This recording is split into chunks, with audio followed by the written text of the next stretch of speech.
Captain Daniel Curtis stood in the corridor outside the medical wing of Station Horizon, waiting for his orders. He was a soldier, not a nurse.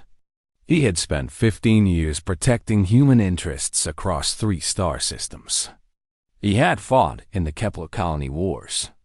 He had led teams through asteroid fields and negotiated with hostile alien traders. But nothing in his service record had prepared him for this. Commander Harper appeared from around the corner, moving fast. She looked tired. The peace talks with the Dominion had been going on for 6 months. 6 months of tension. 6 months of wondering if humanity would be destroyed or saved. "Curtis," she said, stopping in front of him.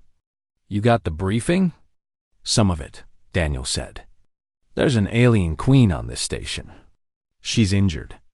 I'm supposed to care for her." "That's what I understood." "That's correct," Harper said. "Her name is Kesvara. She's from the Dominion. Her ship was attacked 3 days ago. We don't know who attacked it. The Dominion says it was enemies of peace. They want her protected. They won't trust their own people with her care. They say they fear more attacks." Daniel nodded. This made sense. The Dominion had enemies across the galaxy. That was what happened when you ruled thousands of worlds. "Why me?" he asked. "Your psychological evaluation scores are the highest we have," Harper said. "You handle stress without breaking.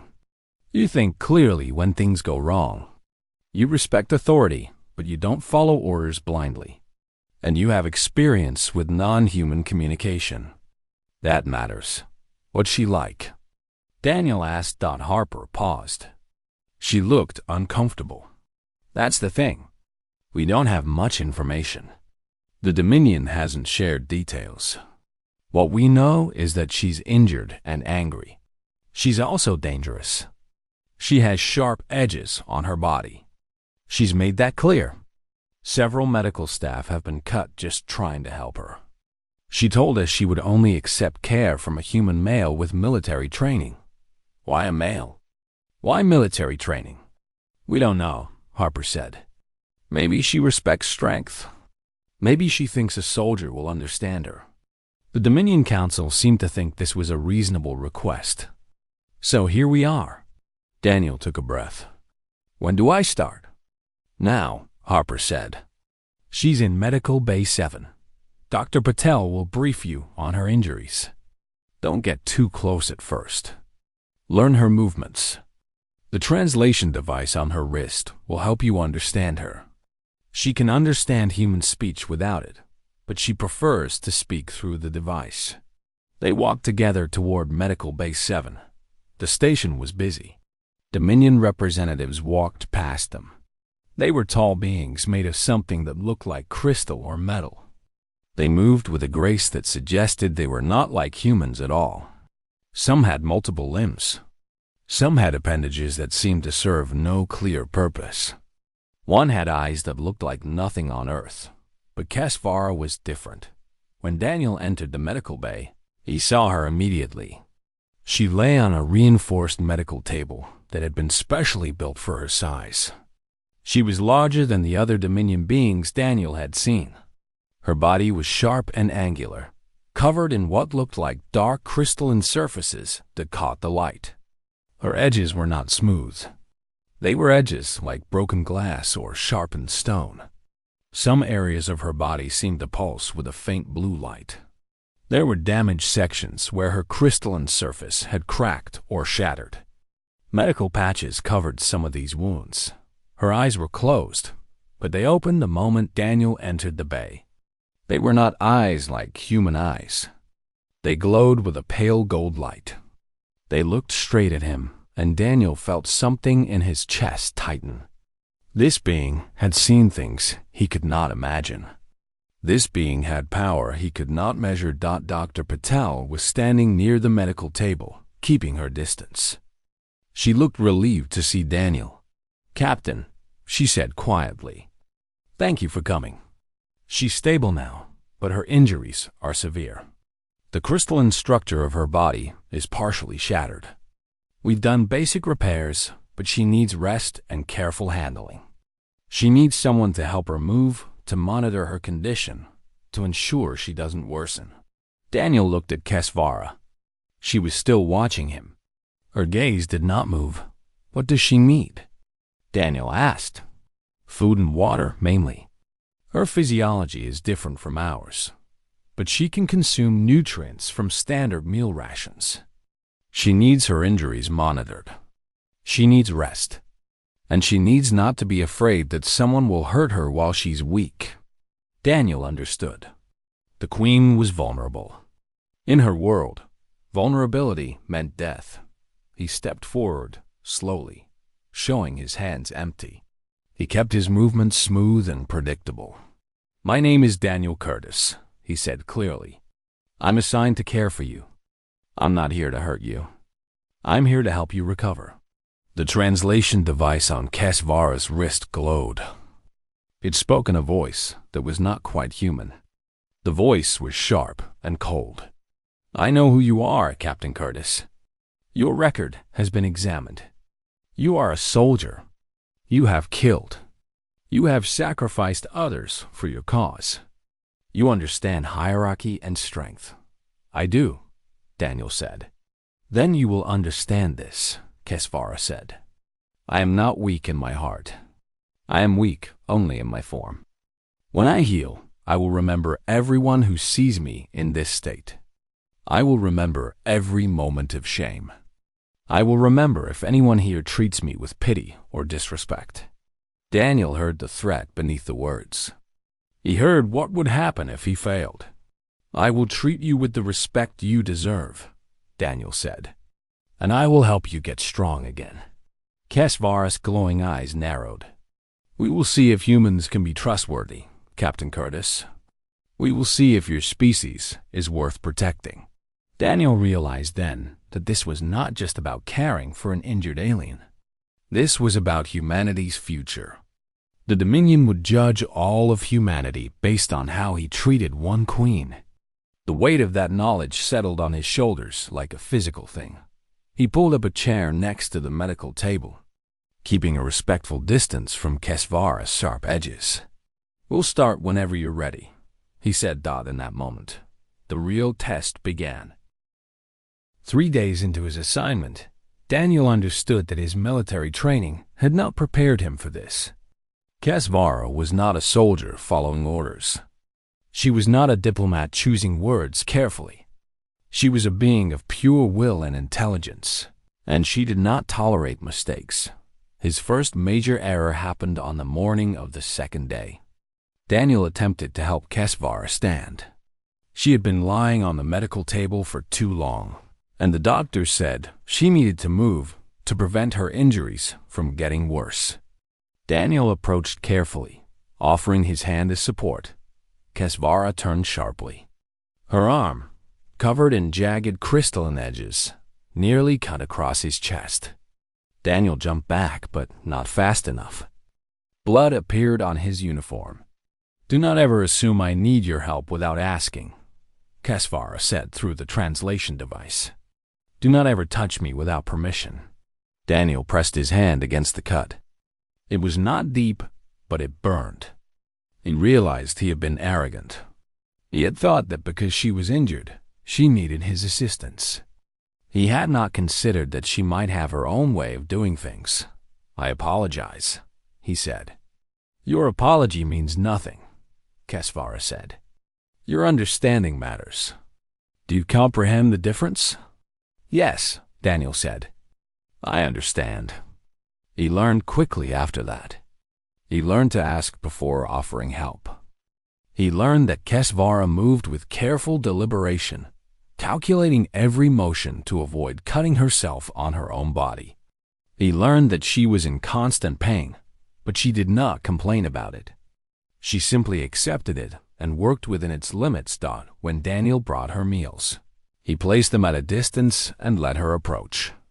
When she needed the medical patches changed, he asked permission first and waited for her to tell him how. She would often guide his hands, making sure he understood her body and its fragility. The outer layer is strongest, she told him one day as he cleaned an injury on her shoulder. The layers beneath are more delicate. If you press too hard on this section, you will cause ruptures in the internal structures. How do I know how hard is too hard? Daniel asked. You listen, Kesvara said. You listen to the sound the crystal makes. You feel the resistance. You pay attention to my responses. A being who cares enough to observe will not cause unnecessary harm. Daniel began to see something else in those conversations. Kesvara was testing him. She was not just teaching him how to care for her body. She was teaching him how to respect her as a being, as a warrior, as a queen.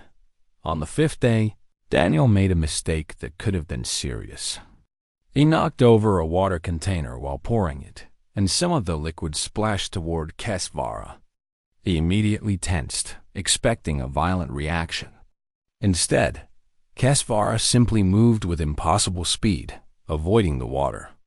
She said nothing about his mistake. Thank you, Daniel said, meaning it. For what? Kesvara asked. For not being angry. For giving me a chance to do better. Kesvara's glowing eyes fixed on him. I have observed human behavior, Captain Curtis. Humans often demand forgiveness for their failures. They expect those they have wronged to accept their apologies and move forward. This is weakness. True respect is earned by doing better next time, not by being excused for the current failure. You will do better. That is all that matters. Over the following days, Daniel began to understand her. She was not cruel. She was direct. She did not waste time on pity or soft feelings. She measured people by their actions and their will to improve. She respected strength, but not the strength of weapons or physical power. She respected the strength of character, the will to keep trying even when the task was hard. One evening, as Daniel changed the bandages on her injuries, Kesvara asked him a question. Why you stay here, Captain Curtis? You could have requested transfer. No human would fault you for finding this assignment difficult. Daniel considered the question carefully. Because you needed help. Because my commander assigned me this duty. Because I gave you my word that I would help you recover. Is your word so valuable? Kesvara asked. Where I come from, it is, Daniel said. A human is only as good as his word. If I break it for convenience or comfort, I become unreliable. I become someone who cannot be trusted. Kesvara was quiet for a long moment. That is interesting. The Dominion has not encountered this concept in many species. Most beings keep their word only when it benefits them. Most beings abandon their commitments when the cost becomes too high. Maybe that's why the Dominion dominates, Daniel said. Maybe you encounter species that have given up on believing in anything larger than themselves. Perhaps, Kesvara said. Or perhaps we have never truly observed a species like yours before. Daniel finished the bandage work and stepped back. Kesvara was moving better now. Her injuries were healing. In another week, she would probably be able to walk without assistance. In 2 weeks, she might be ready to leave the station. Daniel did not want to think about that. He had grown to respect this being. She was nothing like the humans he had served with. She was harder. She was colder. But she was also honest in a way that most humans were not. She did not pretend to be kind.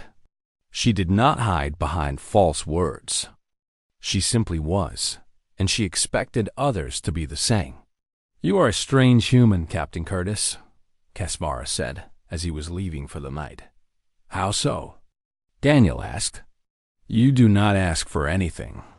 You do not complain. You do not seek reward or recognition. You simply fulfill your duty. This is uncommon among your species. Daniel smiled. Maybe, or maybe you just bring out the best in people. Maybe respect goes both ways. Kesvara's eyes glowed brighter for just a moment. We will see, Captain Curtis. We will see what you and your kind are truly made of. The attack came at night when the station was quiet and the medical wing was staffed by skeleton crew. Daniel was asleep in the small room they had assigned him near the medical bay when his internal alarm clock woke him. He had always been a light sleeper, a habit from military service. Some sound or vibration had disturbed him. He was dressed and alert within seconds. The station was not supposed to have security issues. The Dominion had assured everyone that the attacking force would not find this location. The Dominion had promised protection, but promises meant nothing if enemies were clever enough or determined enough. Daniel moved quietly through the corridors toward the medical bay. He did not activate any alarms yet. He needed to know what he was facing. As he approached, he saw 3 figures near the entrance to the medical wing. They wore Dominion uniforms, but something about them was wrong. Their movements were too stiff. Their positioning suggested combat training. Daniel recognized the signs of a professional assault team. He pulled the security access panel on a nearby wall and locked down the medical bay entrance. Alarms blared throughout the station, but the locked door would buy him time. Daniel activated his personal communicator to call for backup, but before he could speak, the 3 figures turned and saw him. "Fall back," one of them commanded in the Dominion language. They saw Daniel and realized they had been discovered. They were no longer interested in stealth. One of them fired a weapon at the locked medical bay door. The energy blast scorched the metal but did not penetrate. These were not military-grade weapons.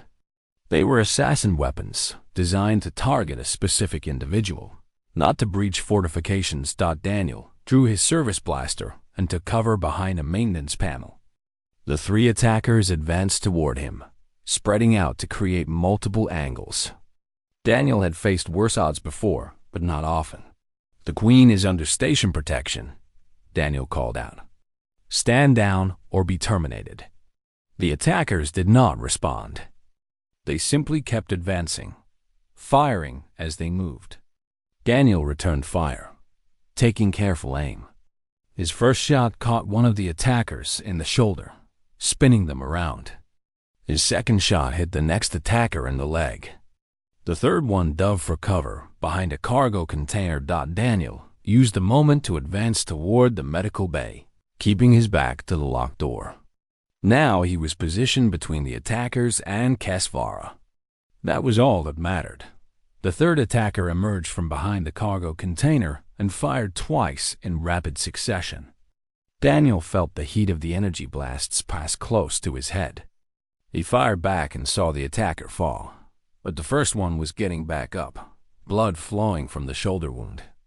This one was trained. This one knew how to fight through pain. The attacker raised the weapon again, and Daniel fired first, hitting the target's center mass. The attacker collapsed. The second one was crawling backward, trying to reach the safety of the shadows.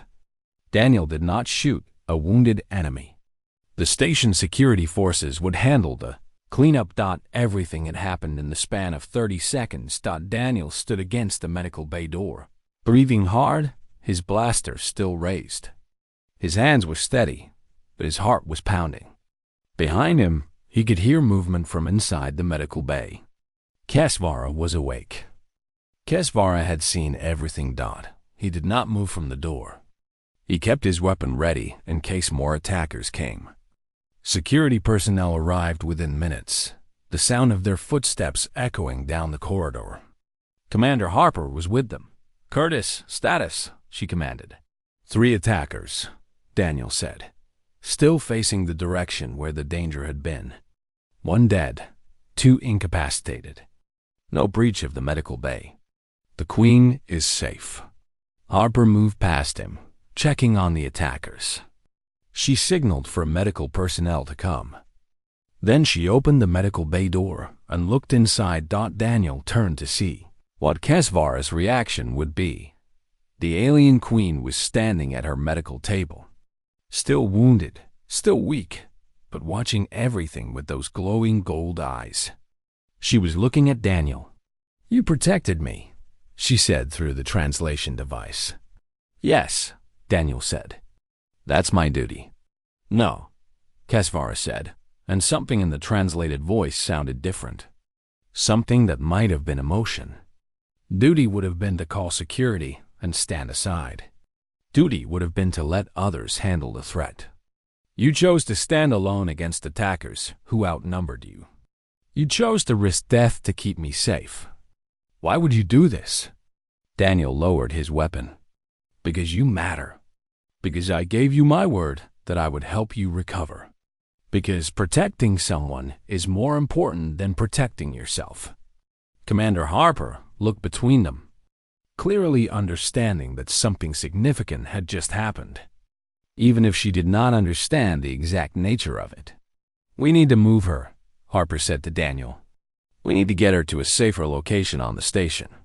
No, Kesvara said loudly, the translation device amplifying her voice. I will remain here.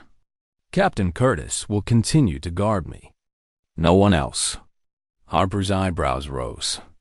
She looked at Daniel, who simply nodded. If that's what the Queen wants, Daniel said after Harper left with her security team. Daniel stayed inside the medical bay with Kesvara. He remained alert, his weapon ready, but he stood beside her medical table rather than outside the door. You could have been killed, Kesvara said. Yes, Daniel said. And you understood this. You understood the probability of death, and you stood against those attackers anyway. Yes, Kesvara made a sound that might have been laughter in her own language. You are not like other beings the Dominion has encountered. You are something different. Your species is something different. Daniel said nothing. He simply remained at his post, alert for any further threat, knowing that something between him and the alien queen had fundamentally changed. Kesvara's injuries healed faster after the assassination attempt. Daniel noticed that she moved with more determination, as if the attack had given her purpose. She spent less time resting and more time talking, asking questions about humanity and about Daniel's own life.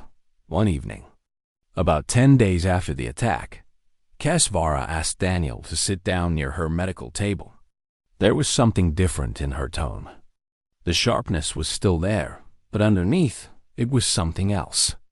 Something that Daniel did not have a word for. I need to tell you something, she said through the translation device. Something that is not in any official report. Something that only the Dominion Council knows. Daniel sat down. I'm listening. I was not sent here only to negotiate peace, Kesvara said. I was sent here to evaluate your species, to determine whether humanity deserves to survive or whether you should be conquered and absorbed into the Dominion. Daniel had suspected something like this, but hearing it stated directly was different. It meant his every action, his every interaction with Kesvara had been a test. And what have you concluded? He asked. I concluded that you are dangerous, Kesvara said. Not because of your weapons. Your weapons are primitive. I concluded that you are dangerous because of what you are capable of becoming. The Dominion has encountered thousands of species. We have conquered 90% of them. Do you know what determines whether a species survives conquest? Strength? Daniel guessed. No, Kesvara said. Intelligence? No. Adaptability? No. The species that survive conquest are those that do not value anything more than their own survival. They are the species that will abandon their young, their families, their moral codes to preserve themselves. They are the species that will sacrifice their own people without hesitation. These species are easy to conquer because they have nothing worth defending except their own lives. Daniel understood where this was going. But humans are different, he said. Exactly. Kesvara said. Humans will die for abstract concepts. You will die for honor. You will die to protect strangers. You will die to keep your word. I have read your history. You have wars that last generations. You have killed millions of your own kind over ideas. This is insanity to the Dominion. This is weakness. But you think it's something else, Daniel said. I know it's something else, Kesvara said. I have lived for more than 800 of your years. I have served the Dominion Council for 300 of those years. I have never seen a species with the capacity you have for sacrifice. When you stood against those assassins, you were not acting rationally. No rational being accepts death to protect a stranger. No rational being chooses duty over survival. Yet you did this without hesitation. Daniel said nothing. The Dominion Council voted. Kesvara continued. The vote was to classify humanity as a threat and to move for immediate conquest. I was the only dissenting voice. They did not understand why I disagreed. They said that any species willing to die for meaningless reasons would be easy to control through fear. What changed their minds? Daniel asked. Nothing, Kesvara said. They've not changed their minds. But I have the authority to delay a conquest vote for one rotation of your Earth around your sun. 1 year. In that time, I can gather evidence that humanity has something the Dominion does not. Something that the Dominion needs. What is that?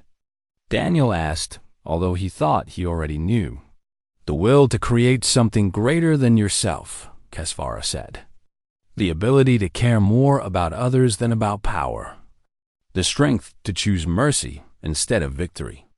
These are not weaknesses, Captain Curtis. These are the foundation of civilizations that last. The Dominion has lasted 10,000 years, but we are hollow. We consume and conquer, but we do not build. We do not love. We do not sacrifice for anything except the continuation of the Dominion itself. We are becoming weak in ways that no external enemy can exploit. Daniel leaned forward. So you want me to help you prove that humanity should be protected? I want you to help me understand why you and your kind do what you do, Kesvara said. The Council will not listen to me unless I can explain this in terms they understand. They will not accept philosophy. They will only accept logic. Help me find the logical foundation for human behavior. Help me prove to them that protecting humanity is in the Dominion's best interest. Over the next week, Daniel and Kesvara talked through the nights. Daniel shared stories from human history. He told her about the people who had given everything for causes they believed in. He told her about the families that protected each other across wars and generations. He told her about the strangers who had risked their lives for other strangers. Kesvara listened and asked questions. She pushed Daniel to explain why these actions made sense. She demanded logic where Daniel offered sentiment. But slowly, she began to build a framework that the Dominion Council might understand. You see, she said one night, a species that will sacrifice for each other, that will trust each other. That will create bonds stronger than individual survival. Such a species will advance further and faster than one based on fear and control. The Dominion has conquered territory, but we have not conquered the universe. Your species, in the brief time you have existed, has shown more capacity for growth than any species I have observed. Then you think the Council will listen? Daniel asked. No, Kesvara said, but I think I can present them with evidence they cannot ignore. And I think your actions will continue to provide that evidence. When Kesvara stood for the first time without assistance, Daniel was there. She was still weak, but she was mobile. She looked at Daniel with those glowing gold eyes and said something that had no translation from her language. What does that mean? Daniel asked. There is no human word for it, Kesvara said. It means something between respect and kinship. Something between admiration and affection. It is a feeling the Dominion no longer experiences. Maybe that's why you're different from them, Daniel said. Perhaps, Kesvara agreed. And perhaps that is why your species deserves the chance to prove what you can become. 2 weeks later, Kesvara was strong enough to travel. The Dominion sent a diplomatic vessel to transport her to the council chambers at the center of their empire. The council chambers existed on a world that orbited a star in a region of space that humans could not safely reach with current technology. Daniel was assigned to accompany Kesvara and serve as her advisor, a position that made Commander Harper nervous, but that Kesvara absolutely insisted on. "He will speak for humanity," Kesvara told the station commander. "He will help the council understand what we have learned." The journey took 3 weeks through Dominion space. Daniel saw worlds and structures that made Earth's greatest achievements look primitive. He saw artificial planets that were cities unto themselves. He saw ships larger than human nations. He saw the true extent of the Dominion's power. But he also saw something else. He saw emptiness in the Dominion worlds. There were no crowds celebrating in the streets. There was no music playing in the parks. There were no children playing. The Dominion worlds were efficient and ordered and completely without joy. When they arrived at the council chambers, Daniel was taken to a viewing gallery while Kesvara was prepared for the presentation. The chamber itself was enormous. The council consisted of 12 beings, each more ancient and powerful than anything Daniel had ever encountered. They sat in positions that suggested absolute authority. They looked at Kesvara the way a human might look at a piece of evidence being presented in court. Kesvara began her testimony. She did not speak directly to the council. Instead, she played recordings. She showed them images from Daniel's service record. She presented data about human history, about human wars, about human achievements. She talked about the time humans had sent their own citizens into space with no guarantee they would ever return home. She talked about the families that had waited decades for signs from loved ones. And then she told them about the night Daniel had stood alone against assassins. "This human," she said, "faced 3 trained agents who sought my death. He was outnumbered. He was not required by any law or contract to protect me. I was not his queen. I was not his species. I was injured and weak, and he had reason to believe that allowing me to be killed might benefit his own species. No rational being would have made the choice he made. He would have stepped aside. He would have allowed the assassination to proceed. But he did not. He stood between the danger and me, and he risked death to keep me alive." One of the council members leaned forward. "What is the strategic value of this action, Kesvara? How does this serve the interests of the Dominion?" "It demonstrates something we have lost," Kesvara said. "It demonstrates the foundation of civilizations that grow and endure. A species that will stand for each other, that will sacrifice for strangers, that will choose right action over self-preservation. Such a species will achieve things that no amount of conquest can achieve. They will create alliances based on trust instead of fear. They will solve problems through cooperation instead of domination.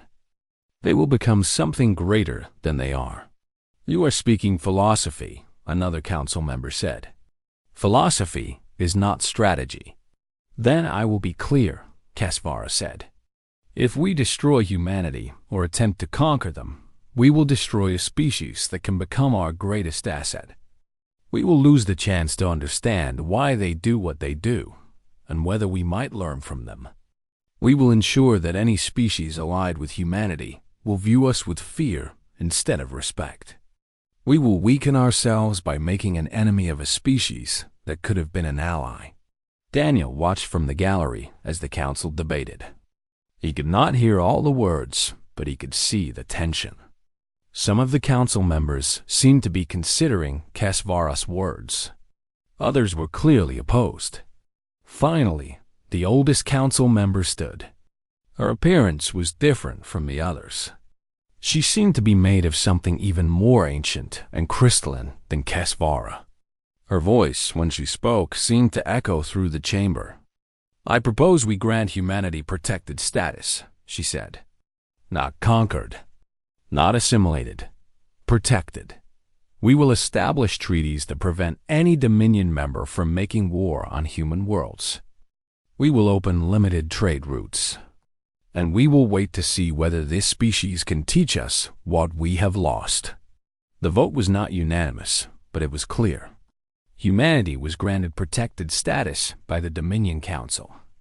Humanity would not be conquered. Humanity would have the chance to grow and develop without the threat of the Dominion's expansion. After the council chambers were empty, Kesvara approached Daniel. She was healed now, fully recovered, her crystalline edges sharp and whole. She was powerful and ancient and wise in ways that Daniel could barely comprehend. "You have saved your species," she said. "We did that together," Daniel replied. "Yes," Kesvara said. "And perhaps that is what the council should have understood from the beginning. That humanity's true strength lies not in what you can do alone, but in what you can accomplish when you choose to work with others. Even with aliens. Even with those who started as threats." The return journey to Earth took 3 weeks. When Daniel's transport landed at the primary spaceport, he was met by military officials and politicians and scientists. He was debriefed for days. He filled out reports and gave testimony. But what he remembered most clearly was standing on the deck of Kesvara's ship as it prepared to depart for Dominion space, and watching the alien queen look at him with those golden eyes. "Will I see you again?" he asked. "Perhaps," Kesvara said. "The Dominion Council has assigned me to serve as liaison to humanity. I will be returning to this region of space. I suspect we will have many more conversations. Captain Curtis." "I'd like that," Daniel said. "So would I," Kesvara said. "You have shown me that my people are not beyond redemption. You have shown me that there are other ways to exist than conquest and domination. This is a gift. Do not be surprised if I eventually come to respect you the way your species respects each other." Daniel smiled. "I think you already do." Kesvara made that untranslatable sound again, the one that meant something between respect and kinship. And then her ship lifted off, carrying her back into the stars. Daniel stood watching until the vessel disappeared from sight. He thought about all the humans who would never know how close they had come to conquest. He thought about the small acts of courage and kindness that had saved billions of lives. He thought about the alien queen who had come to believe in humanity's worth.